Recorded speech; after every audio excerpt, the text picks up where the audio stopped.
So what Netflix is doing is actually firing back at its woke employees and saying, hey guys, if you don't like working here and you don't like the content that you're working on, maybe you should find a new job. We'll read part of this memo that was put out.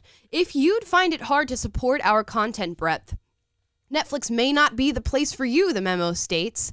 Later adding that employees may be required to work on projects that they, quote, perceive to be harmful, and that if they have a hard time accepting their work assignment, they might not want to consider working at Netflix. Another quote here, entertaining the world is an amazing opportunity and also a challenge because viewers have different tastes and points of view. So we offer a wide variety of TV shows and movies, some of which can be provocative. We support the artistic expression of the creators we choose to work with, and that, quote, we let viewers decide what's appropriate for them versus having Netflix censor specific artists or voices. What another revelation. A picture of a conservative and a leftist. Wow. A company coming out and saying, hey, we're going to put out a bunch of different ideas. And guess what? The onus is on you as an individual to choose what ideas hit your ears. What an astounding thing to think about, that we could live in a pluralistic society that allows different people who are artists to express themselves in different ways, politically, spiritually, ethically, and morally. And we as consumers get to decide what we consume. We're just really learning things today.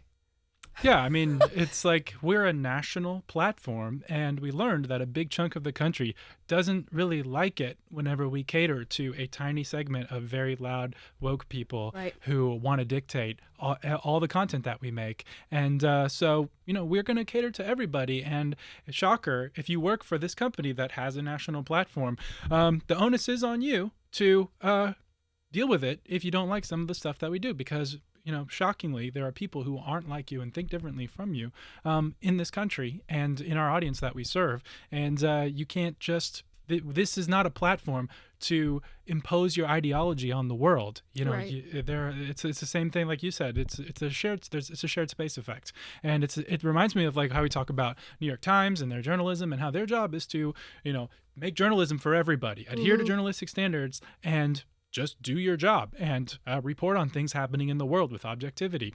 And they can't do that. They can't help themselves but try to use the platform that they have to impose their ideology. And this shouldn't be a headline that we're talking about. Breaking a national platform of streaming service that it does entertainment for everybody is just telling people not to be biased. And we're not going to cater to our wokest, most hyper segment of employees. But here we are.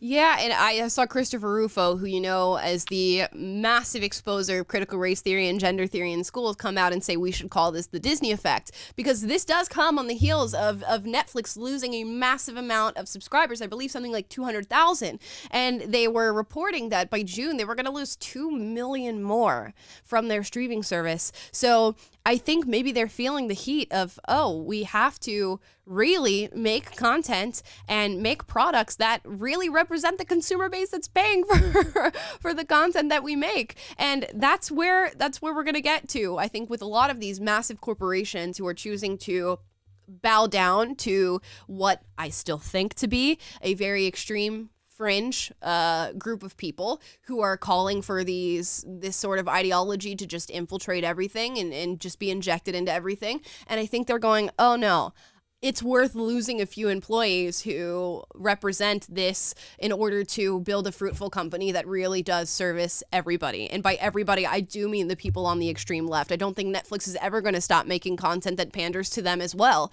But hey, they'll also have content for you too. So it harkens back on what Elon Musk has tweeted about after going through this deal with Twitter that is now on pause. We'll see how that happens and where that lands. But where he said, if I'm doing my job right as the CEO of Twitter, which he is going to be temporarily, I believe, if I'm doing my job right, people on the extreme right of the aisle and people on the extreme left of the aisle will be equally mad because they will log into a platform that voices all the opinions that they do or do not want to see.